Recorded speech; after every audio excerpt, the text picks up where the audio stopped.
I moved to Traverse City. It'll be 9 years this December, which is crazy. 2 years into it, which wasn't part of the plans, we did get a divorce. And so I became a single mom. It's been apartment living. It's been kind of finding what I can. But man, it's expensive. It is so expensive. And I'm a single income.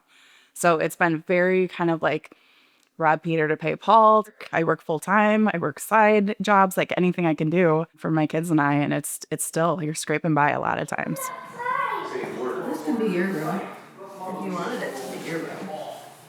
Yeah, look at over there.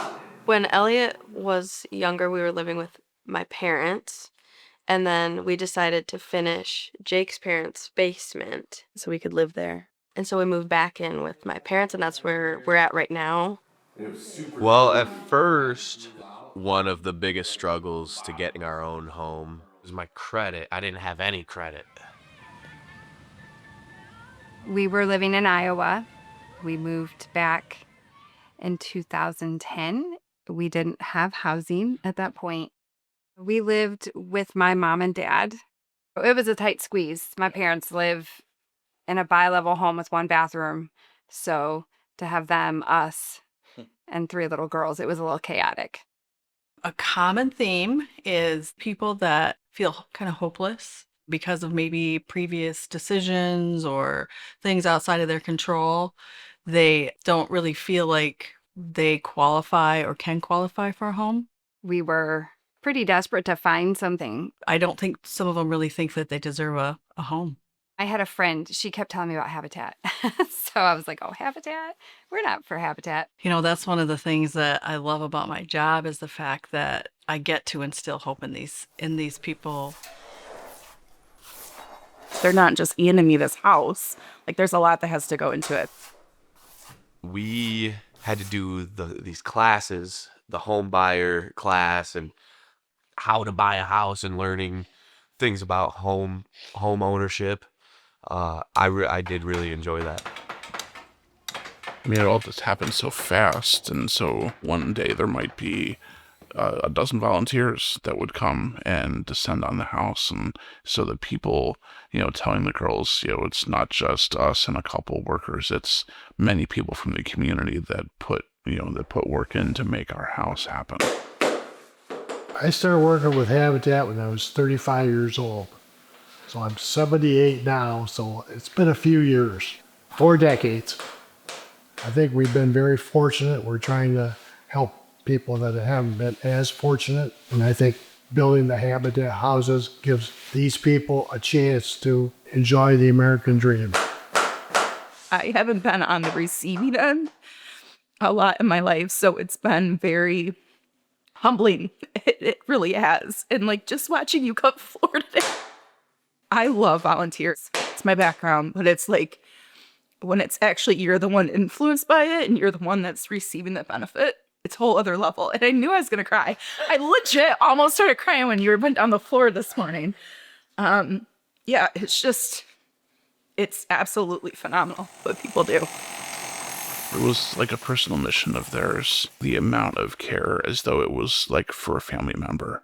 It was a great feeling of being taken care of by people in our community. When I started with Habitat, this was a new experience for me. I enjoyed it a lot. I just keep wanting to come back. We pretty much limit ourselves to painting and flooring and things like that because we're at an age where we stay off the ladders. And there's something for everybody to do. My oldest will be 16 in 2 days, and my youngest is 12. And I think it's really good for them to see the community aspect of it. Like, there are people literally in our house helping us build it and putting their time and effort and volunteering and donating their time. I have experience actually building Habitat homes. So back in Illinois, I was involved in Habitat where I was like the person building homes and things like that. So it's interesting to now be a homeowner on the flip side. It's a humbling experience for sure. We're homeowners. We actually got to own something that was ours. There wasn't a fear that we were going to lose it. Like we're going to make it work. Having a house to come home to, having the security of the house to have, instead of being squished together or renting or whatever, to be homeowners. Having a place of our own to make our own memories, like in our own space. Make our own rules, Yeah. kind of develop our own household. And so you're not just giving them a home or a place that they to live in or a fixed roof or anything. You're giving them hope that a lot of them have lost. And you're giving them back their dignity, their livelihood.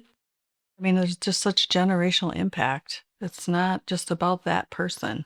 And we see it just in some of the people that we served years ago that still are in their homes. I think that's just such a big, important part of our program. The legacy building.